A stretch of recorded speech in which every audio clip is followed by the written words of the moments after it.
Selamat pagi semuanya. Assalamualaikum warahmatullahi wabarakatuh. Perkenalkan kami dari kelompok 11 dari kelas IKM 4B. Pada kali ini akan memulai presentasi tentang osteoporosis terkait mata kuliah epidemiologi penyakit tidak menular. Next slide. Sebelumnya ini ada anggota kelompok kami. Yang pertama ada Nia Gloria. Hadir. Kemudian ada Ruth Abigail. Hadir. Ada Gina Baina. Hadir. Ada Laksita Karmelian. Hadir. Dan saya sendiri Cigie Manja. Oke, next slide.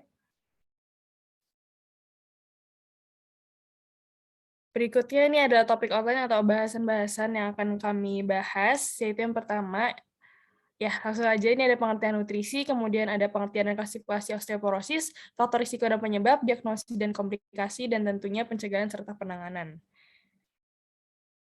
Oke, kita masuk ke bagian pertama, yaitu bagian nutrisi. Jadi pengertian nutrisi sendiri yaitu nutrisi adalah elemen yang dibutuhkan untuk proses dan fungsi tubuh, seperti karbohidrat, protein, lemak, air, vitamin, dan juga mineral. Ini menurut A.P. Potter and Perry pada tahun 2010. Kemudian kelebihan atau kekurangan nutrisi mengarah pada penyakit gangguan nutrisi, salah satunya yaitu osteoporosis yang akan kita bahas pada hari ini. Next slide. Nah, berdasarkan penelitian dari Puslitbang Gizi Kemenkes RI pada tahun 2005, terdapat sebanyak 2 dari 5 penduduk Indonesia menderita osteoporosis. Bahkan, hasil penelitian yang sama juga membuktikan bahwa terdapat 41,2% penduduk Indonesia berusia kurang dari 55 tahun telah menderita osteopenia atau osteoporosis dini. Next slide. Baik, selanjutnya kita akan membahas terkait osteoporosis. Apa sih sebenarnya osteoporosis itu? Osteoporosis atau yang kita sebut dalam bahasa Indonesia juga keropos tulang merupakan suatu penyakit metabolik tulang yang ditandai dengan kondisi penurunan kepadatan dan kualitas struktur tulang secara progresif sehingga mudah patah. WHO sendiri pada tahun 2004 menyebutkan bahwa osteoporosis ditandai dengan T-score yang kurang dari minus 2,5. Sementara itu ada klasifikasi dari osteoporosis. Yang pertama osteoporosis primer. Osteoporosis ini merupakan osteoporosis yang terjadi pada wanita menopause atau pada wanita atau pria yang berusia lanjut. Umumnya terjadi pada usia 50-an, di mana terjadi penurunan hormon estrogen pada wanita saat menopause yang memicu terjadinya pengeroposan tulang. Osteoporosis primer sendiri dibagi menjadi dua tipe, yakni postmenopausal dan juga senil. Sementara itu ada tipe yang kedua, yaitu osteoporosis sekunder. Osteoporosis ini disebabkan oleh penyakit atau kelainan akibat pembedahan, konsumsi obat yang berefek pada pengeroposan tulang. Osteoporosis ini muncul sebagai efek dari obat-obatan, steroid, alkohol, tembakau, tiroksin, anti kejang, obat-obat hormon antiseks, heparin, litium metroxetat, obat sitotoksi lain, dan obat yang cenderung meningkatkan risiko osteoporosis. Yang selanjutnya akan dilanjutkan oleh rekan-rekan saya. Selanjutnya ada faktor risiko dan penyebab osteoporosis. Osteoporosis ini disebabkan oleh penurunan kepadatan tulang yang dipengaruhi oleh kemampuan tubuh untuk melakukan regenerasi tulang, yaitu proses penggantian sel-sel tulang yang lama dan rapuh menjadi sel-sel tulang yang baru. Nah, faktor risiko dari osteoporosis ini terbagi menjadi dua, yaitu faktor risiko yang sifatnya tidak dapat diubah dan faktor risiko yang sifatnya dapat diubah. Nah, pada faktor risiko yang sifatnya tidak dapat diubah, ini ada pertama, jenis kelamin. Jenis kelamin perempuan lebih rentan terkena osteoporosis. Hal ini dikarenakan pada umumnya perempuan mempunyai tulang yang lebih ringan dan lebih kecil dibandingkan laki-laki. Lalu, yang kedua ada usia. Semakin bertambahnya usia, maka kemampuan regenerasi tulang akan menurun seiring bertambahnya menurun. Lalu yang ketiga ada riwayat osteoporosis dalam keluarga. Seseorang yang anggota keluarganya menderita osteoporosis, maka akan memiliki risiko lebih tinggi untuk mengalami osteoporosis. Umumnya, tipe perawatan tubuh dalam anggota keluarga saling mirip dengan satu sama lainnya. Selanjutnya,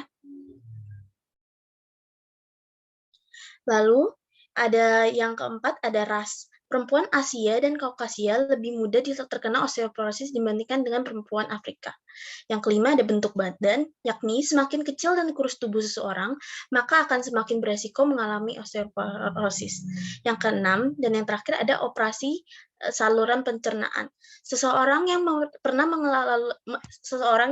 melalui operasi saluran pencernaan yang menyebabkan berkurangnya ukuran perut dan serapan kalsium, maka akan rentan terkena osteoporosis. Selanjutnya,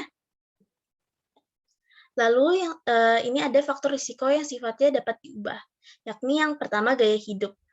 Mengonsumsi minuman beralkohol secara berlebihan dan mengonsumsi soda serta merokok merupakan faktor risiko yang dapat diubah dari osteoporosis. Lalu ada malabsorpsi, menderita gangguan makan seperti anoreksia dan bulimia.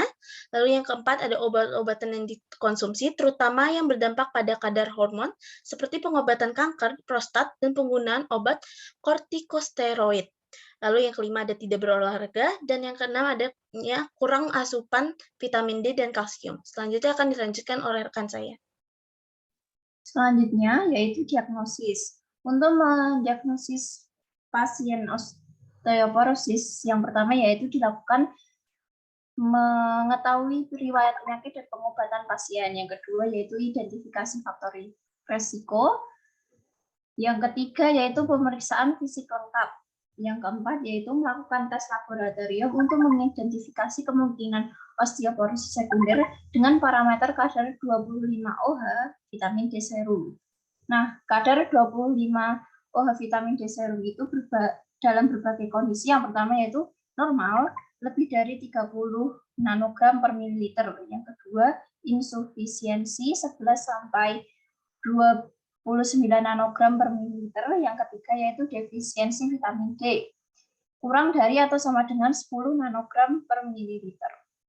Yang kelima yaitu melakukan pengukuran massa tulang dengan metode DXA. Nah, densitas mineral tulang dapat dinyatakan dengan T-score. Nilai T-score dalam berbagai kondisi antara lain yang pertama ada tulang normal kurang dari min 1 atau 10% di bawah SD rata-rata atau lebih tinggi. Yang kedua yaitu osteoponia, min 1 sampai min 2,5 atau 10 sampai 25% di bawah SD rata-rata. Yang ketiga yaitu osteoporosis, kurang dari atau sama dengan min 2,5 atau 25% di bawah SD rata-rata. Selanjutnya yaitu komplikasi. Nah, berikut ini merupakan beberapa komplikasi dari osteoporosis yang dapat terjadi. Yang pertama yaitu fraktur tulang atau patah tulang. Area tulang yang kehilangan kepadatan mineralnya lama-lama akan patah secara bertahap. Tulang belakang, tulang pergelangan tangan, dan tulang pinggul merupakan bagian tulang yang paling sering patah akibat osteoporosis.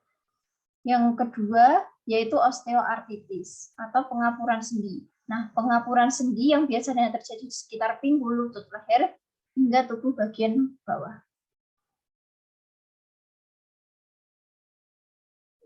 Kemudian di sini ada pencegahan juga pengobatan. Untuk pencegahan dari osteoporosis sendiri, yang pertama ada dengan mengkonsumsi makanan yang tinggi kalsium, latihan fisik atau berolahraga, kemudian dari promosi kesehatan juga. Lalu ada pemberian pemahaman bahwa osteoporosis dapat dicegah sejak masih anak-anak, kemudian menjaga pola hidup agar tetap aktif, kemudian mendapatkan cukup sinar matahari. Kemudian pengobatan dapat dengan memberikan obat untuk menguatkan tulang dan juga terapi. Selanjutnya, berikut referensi dari materi kami. Terima kasih, sekian presentasi dari kelompok kami ucapkan terima kasih sekali.